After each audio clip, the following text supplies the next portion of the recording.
people are sick when they move to a point where they feel that they can say anything about me. In a strong rebuke against Atlanta's NAACP president, who released a scathing letter criticizing his record as mayor from 2010 to 2018, Atlanta mayoral candidate Kasim Reed, surrounded by supporters, addressed several attacks lodged towards him. 90% of what they wrote was overwhelmingly false.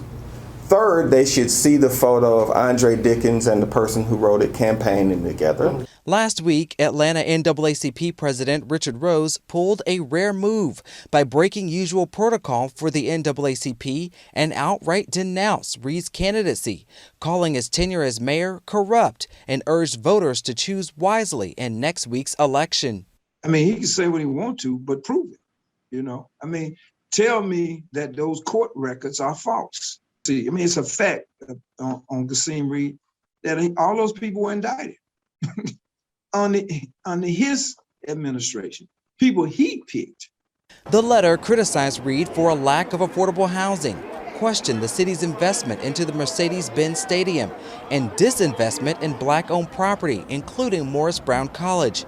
Rose brought up a corruption scandal that plagued Reed's time in office, where some members of his staff were charged for fraud and bribery. Rose also questioned Reed's record on policing, claiming he failed to support President Obama's 21st century policing policy, which aimed to boost police accountability.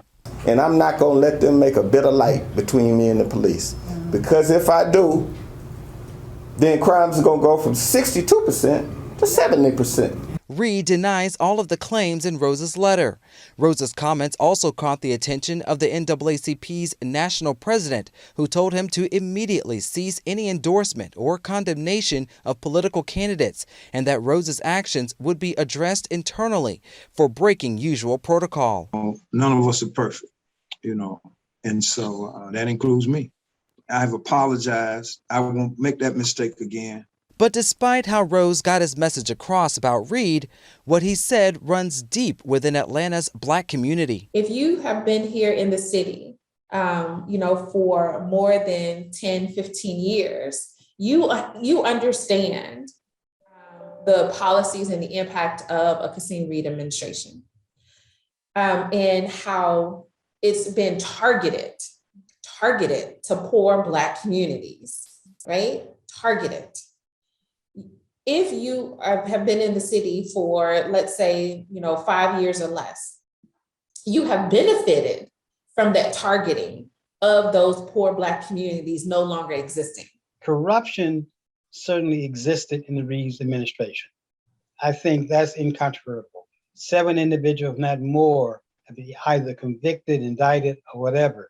Clark Atlanta University political science professors Dr. Tammy Greer and Dr. William Boone says Rose's comments have merit. Gentrification and prioritizing big business interests have squeezed out a chunk of Black residents who now make up large portions of the city's south side.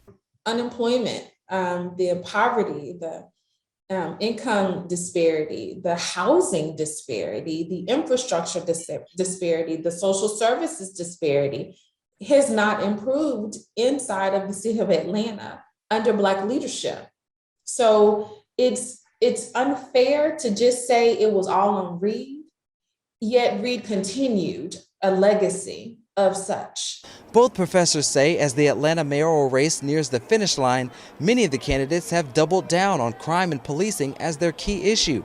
But Greer and Boone say other issues are not getting enough attention at the detriment of the city's Black residents, who lives with a poverty rate of around 30%, much higher than the city's average of 20%.